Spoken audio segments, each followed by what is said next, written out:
Base sa resulta na naging laban, nangyari ang tila kinatatakutang mangyari ni Coach Tim Cone kay Junmar Fajardo. Si Justin Brownlee inamin ang totoong dahilan bakit sila nagulpi ng SMB sa Game 4 at si Coach George Gallant tila gagawin ng lahat sa Game 5 para muling biguin ang Ginebra at maging magaan ang daan patungo sa finals. Tutukan po natin ang lahat ng yan, pero bago yan, pakisubscribe, like and share na lang muna para pareho tayong updated. Sa nakaraang interview ng media kay Coach Tim Cone, nabanggit nito na gusto nilang walang masyadong pahinga si Junmar Fajardo sa laban ng Ginebra versus SMB, bunga ng malimit nitong pananalasa. Subalit sa Game 4, tila nangyari ang kinatatakutan ni Coach Tim Cone kay 8-time MVP. Tanong, ano ang naging reaksyon niya matapos ang laban? Tutukan natin ang sinabi ni Coach Tim sa report ni Jerry Ramos sa Spin. Sobra yung pinutok nila, wala kaming maisagot sa kanila. Pumutok sila sa labas. They were getting to the rim, getting the ball to Junmar. Wala kaming naisagot sa kanila ngayong gabi. Sobrang galing nila ngayong gabi. Basically, balik kami sa drawing board at titingnan natin kung anong magagawa natin sa susunod. Okay guys, so grabe yung ginawa ng SMB kagabi, di ba? Imagine si Junmar Fajardo. Kumamada po siya ng 29 points, 16 rebounds at 3 assists. Ito yung ayaw na ayaw mangyari ni Coach Tim Cone. Kung matatandaan natin, sinabi niya sa interview talaga na malaki yung impact ng 2 araw nilang pahinga. Sabi niya kung maaari, ayaw niyang makapagpahinga ng maayos si Junmar. Kasi isip niya na kapag nakapagpahinga ng mabuti si Junmar, ganito talaga yung mangyayari. Matatalo talaga sila, mananalasa talaga siya. And ito na yon, ang laki ng kinamada niya. Yung rebounds niya, grabe ha, 16 rebounds po yun. Pero 11 po doon, kinuha niya sa depensa. Meaning, hindi na nabigyan ni Junmar ng second chance ang grupo ni Coach Tim Cone sa ibabaw ng rim. Napigilan niya kagad ng mabuti. At hindi lang si Junmar ang kumamada ng matindi doon. Andun din si EJ Anosike. May 27 points po siya. 11 rebounds at 3 assists. Si CJ Perez, 20 points, 6 rebounds, 7 assists, 2 steals, at 1 block. Si Marcio Lassiter at si Troliano, tig 15 points po sila. So dito pa lang kitang-kita na natin mabigat ang naging opensa ng SMB. Pumutok talaga yung mga player na inaasahan ni Coach George Gallant, di ba? Nung last na laban nila sa Game 3, hindi ganito katinding ginawa ng mga nabanggit natin. So, na-execute talaga ng SMB ang gusto nilang gawin dito sa Game 4. Yun yung rason bakit natalo ng SMB ang Barangay Ginebra. Ang video ito ay hatid sa inyo ng 1xBet, ang #1 online betting site, local and international. Kaya't para makapag-register, i-click lamang ang link sa pinned comment at i-type ang ating promo code na 1xPlayOff para makakuha ka ng up to 12,000 pesos bilang first deposit bonus.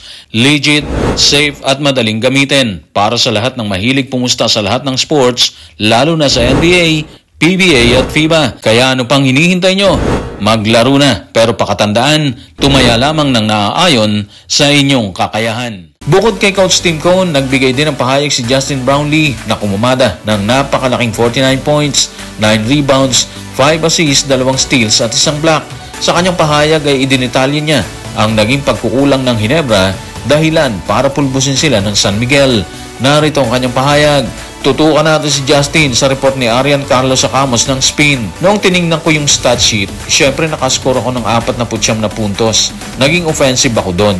At sa tingin ko yung buong kupunan, sa tingin ko magandang ginawa namin offensively. Pero ang kwento ng laro kasi is yung aming depensa. Hindi maganda yung performance namin sa depensa. Yung SMB, dumating talaga silang handa dyan.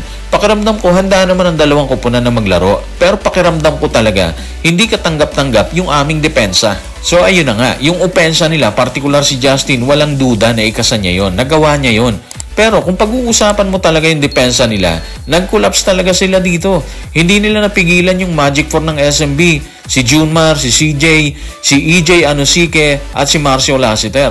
Kung sana nagawa nilang igapos yung mga nabanggit natin, posible ba yun nangyari? Pero wala Parang sabi nga nila na wala ata yung dating kinang ng Ginebra sa Game 4. Yung ginawa nila sa Game 3, hindi nila nagawa dito. So dito mo talaga masasabi na matindi yung inihandang opensa or game plan ni Coach George Gallant. Si Mab Ahanmisi, nalimitahan siya ng 5 points. Partida pa yan ni Coach George 8 lang yung nagamit niyang player sa laban. Kung tutuusin, pagod na sila, di ba? Pero hindi nila naramdaman yon kasi na-execute nila ng maayos yung opensa nila. Yung game plan nila na inihanda matapos ang pagkadismaya nila dito sa Game 3. So ngayon, tabla na yung serye. 2-2 na sila. Ang tanong pa rin siguro is ano yung aasahan natin sa Game 5? Well, para sa akin, mas mainit at mas mabigat na laban na makikita natin sa Game 5. Dito kasi best of 3 na lang to. Yung makakauna sa Game 5, liyamado na sila. Malaki na yung chance na makuha nila yung upuan sa finals. Kaya sigurado tayo, mas mainit ang laban na makikita natin sa Game 5. Matapos magbigay ng pahayag si Coach Tim Cone at Justin Brownlee tungkol sa laban, nagpaunlak din ang kanyang pananaw si Coach George Gallant at base sa kanyang pahayag, tila gusto na niyang tapusin ang serye sa paparating na Biyernes. Narito ang kanyang pahayag. Tutukan natin si Coach George sa report ni Arian Carlos sa Kamos ng Spin. Yung bagay sana hindi masunod. Sana lang mabago natin ang takbo sa laro ng Biyernes. Kaya sana masira ang tradisyon sa Biyernes. Okay, so ano man siguro yung sinasabi ng tradisyon ni Coach George na sinasabi niya sana ma-break ngayong Biyernes, masasabi natin nakitang-kita mo yung kagustuhan talaga nila na makuha yung final slot sa pamamagitan ng pagkuha sa laban sa Biyernes yung Game 5. Mula kasi dyan, kapag nakuha nila yung Game 5, parang mas madali na kasi isa na lang yung kailangan nila, di ba? Dahil dyan, nakikita natin na sobrang malaking hamon ang hinaharap ng grupo ni Coach Tim sa Biyernes. Tingin kasi natin, gagawin lahat ng grupo ni Junmar Fajardo ang lahat sa Friday para hindi sila maungusan ng Ginebra. And of course, para hindi na mapunta sa kanila yung momentum na ngayon hawak ng SMB kasi nga nanalo sila sa Game 4. So, ibig sabihin, kaabang-abang ulit ang paparating na Game 5. Ito kasi magdidikta ng laban sa Game 6. And of course, sa paparating din na Game 7 kung aabot sila ng Game 7. So guys, maraming salamat.